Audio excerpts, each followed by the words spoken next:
Hi, I'm Sejal Sutaria. I am from Richmond, Indiana. I teach at Earlham College, and I am in support of the Books Without Borders Treaty. Hi, my name is Peter Kucherabe, and I'm originally from the Ukraine, and I lived in Atlanta, Georgia for over 2 decades, and now I work and live in Denver, Colorado, and I'm a strong supporter of the Books Without Borders Treaty. My name is Noure Hussein Kabertilmo. I am from Littleton, Colorado, United States of America. I strongly support the Books Without Borders copyright treaty. I have been blind all my life. I've been blind almost my entire life. I am blind. I am totally blind. I have been blind since birth. I am blind. I'm blind. I am totally blind. When I access information either under my fingertips or in my ears, let me tell you, I feel liberated, like stepping on the gas pedal in an automobile. Who doesn't want freedom? Who doesn't want to exercise independence? I wish I could read in any language I'm capable of reading. Going through college, it was often very difficult to access my textbooks in a manner that was timely.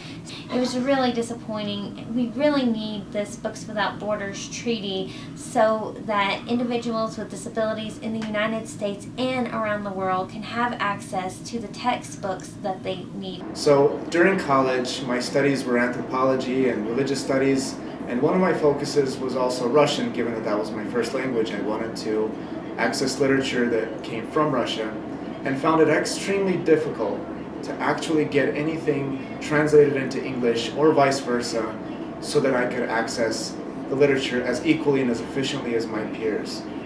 I have the experience and lack of accessibility through my education, through my childhood, and hope that the next generation of students will have more access to literature, especially international literature, and have a different, more efficient, more effective education than I did in terms of literature.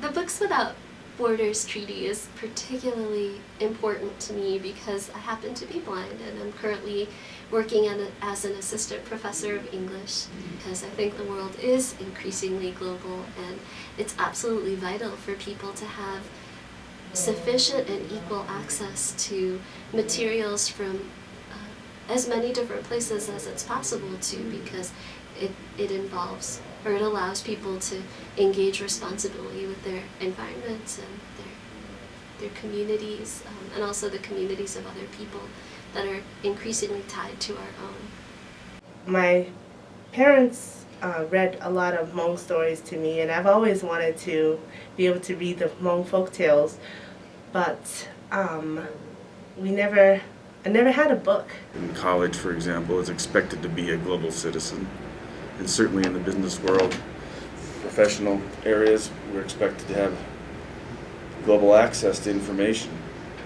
That's why the Marrakesh Treaty is so critical. We need that access. That means opportunity for people. After I came to America, it was also difficult to import some books from Ethiopia or India. That's why we need to support the Books Without Borders copyright treaty so that all blind people can get accessible books wherever they are. We should have access to books at the same time and in the same way as our sighted peers, and that's what we want. Mr. Immel, General Electric is blocking access to these books, but you as CEO can do something about this. Please make this stop now. Mr. Narayan, Adobe, the company you run, is blocking books in Marrakesh. As CEO, you can make this stop. Please make it stop. Mr. Tillerson, ExxonMobil, the company you run, is blocking books for the blind in Marrakesh. As CEO, you can stop that. Please stop it now. Please, stop it now. Please, stop it now. Please, stop it now. Please stop it now. Please stop it now.